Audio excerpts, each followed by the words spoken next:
On a cold afternoon in the south of France, a farmer heard a low whistling sound behind his house. He turned and saw something settle quietly onto the earth at the bottom of his garden. He did not run and he did not call out. He simply watched, the way a person watches something they have no words for. Within a minute it was gone, and the only proof it had ever been there was a mark pressed into the ground. The man's name was Renato Nicolai. He was 55 years old, a retired worker who kept a small terraced plot above the village of Trans-en-Provence. He was not a man who chased strange things. He grew vegetables, and he kept to himself. It was the 8th of January 1981, late in the afternoon. The light was already thinning. He was near a small shed at the top of his land when the sound reached him, a kind of soft whistle, not like any engine he knew. He later described what he saw in careful detail, a device the color of lead, shaped like two saucers, one turned over upon the other. It was perhaps 2.5 meters across, with a ridge running all the way around its middle. Underneath it, he said, were two shapes like legs or small reactors, and two round patches that looked like little hatches. He stood about 30 meters away and watched it rest on the slope, silent now, as if it were waiting. Then it lifted. The same whistling sound returned. The legs seemed to draw back in, and the object rose and slid away over the tree line toward the northeast. In moments, the garden was empty again, and ordinary, and quiet. Renato walked down to the place where it had stood. There in the soil was a ring. The ground was packed and marked, as if something heavy had pressed itself into the earth and then let go. He told his wife what he had seen. The next morning, she mentioned it to a neighbor, and the neighbor suggested they tell the police. And so, on the 9th of January, Renato Nicolai walked into the local gendarmerie and reported that a strange craft had landed in his garden. This is the moment where most strange stories quietly end. A man tells the police something impossible, and the report is filed away and forgotten. But this is not what happened in Trans-en-Provence. The gendarmes did not just take a statement. They drove out to the property that same day. They photographed the mark in the ground, and they did something investigators almost never do with a story like this. They collected samples of the soil and the plants, right there, within a day of the event. Those samples were not sent to an ordinary lab. They were forwarded to a group with a long and unusual name, the Group for the Study of Unidentified Aerospace Phenomena. In France, it was known simply as GEPAN. What made GEPAN remarkable was where it sat. It was part of the French National Space Agency, CNES, the very institution that builds satellites and launches rockets. This was not a club of enthusiasts. It was a government science office, and it had quietly been studying reports like Renato's for years. GEPAN had been created only a few years earlier in 1977. Its purpose was not to believe and not to mock, but to treat each strange report as data. Engineers and physicists would take a witness account and ask one simple question: is there anything here we can actually measure? So the case of the farmer and the gray disk became something rare, a genuinely strange event captured early, with physical evidence in hand and handed to serious scientists with real laboratories. They began with the ground itself. Most reports of this kind leave nothing behind. A light in the sky, a shape on the horizon, a story, and nothing more. What made this case so unusual was that the strangeness had touched the physical world and left marks that could be carried into a laboratory and tested. The first finding was about pressure. The soil had been compressed, pushed down with a mechanical force the analysts estimated at around 4 to 5 tons. Something heavy, or something that pressed down very hard, had rested on that exact spot. The second finding was about heat.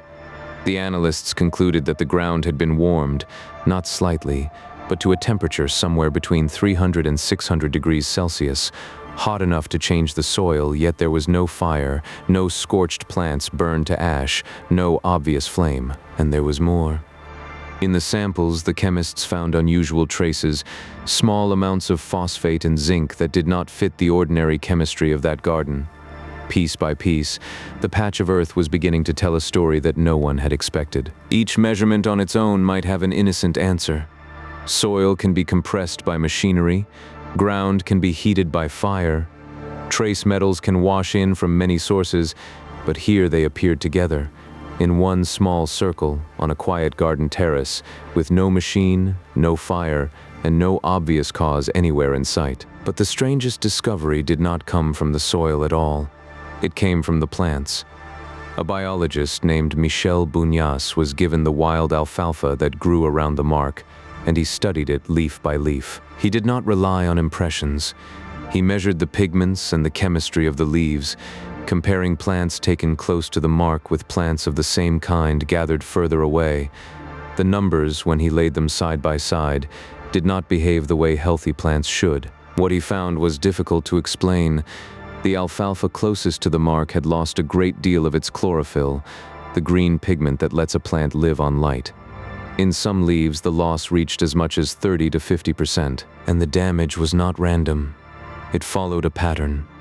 The closer a plant had grown to the center of the mark, the more it had suffered, and the further away, the healthier it remained.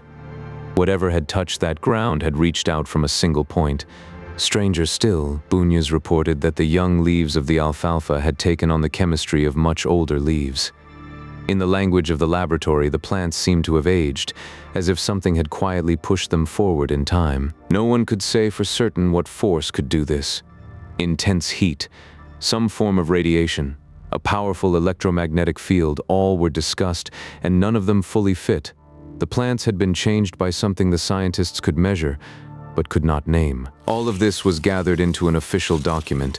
It was called Technical Note Number 16, published in 1983. It remains one of the most detailed reports a government has ever produced about a single unexplained event. Word of the case traveled far beyond France. Researchers around the world studied the file, and years later, one magazine would call it perhaps the most completely and carefully documented sighting of its kind ever recorded. Not because of what the farmer claimed, but because of what the ground itself had kept, and its conclusion was as honest as it was unsettling. After 2 years of work with soil under the microscope and plants under the lens, the investigators could not offer a conventional explanation for what had happened on Renato Nicolai's land. It is worth pausing here because honesty is what makes this story worth telling. This case is not proof of anything. It is a genuine open question, and there are people who believe the answer is ordinary. Skeptics have raised fair points. The first gendarmes noted marks that resembled tire tracks on a nearby road, not a perfect circle, but 2 crossing curves. There was only ever one witness, and some scientists later argued that the analysis of the traces was flawed and that prosaic explanations were never fully ruled out. These are reasonable doubts, and a careful person holds them in mind, and yet the core of the case has never been explained away. The compression, the heating, the strange chemistry, and above all the wounded plants, fading in a perfect circle, remain on the record, measured and unaccounted for. Renato Nicolai never changed his story and never sought attention for it. He went back to his garden, to his vegetables and his quiet hillside, an ordinary man who happened to be standing in the right place on an ordinary winter afternoon. The mark in the soil has long since faded. The alfalfa has grown back green. But the report still exists in the files of a national space agency, describing a thing that landed, pressed down with the weight of a small machine, warmed the earth, and quietly changed the living things around it.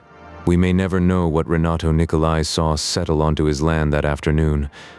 Perhaps one day a simple answer will arrive, and the circle in the soil will become ordinary again, or perhaps it will stay as it is now, measured, recorded, and unexplained. If you would like to wander through more of the world's quiet, unsolved mysteries, stay with me a while, and let the questions settle softly around you. Rest now.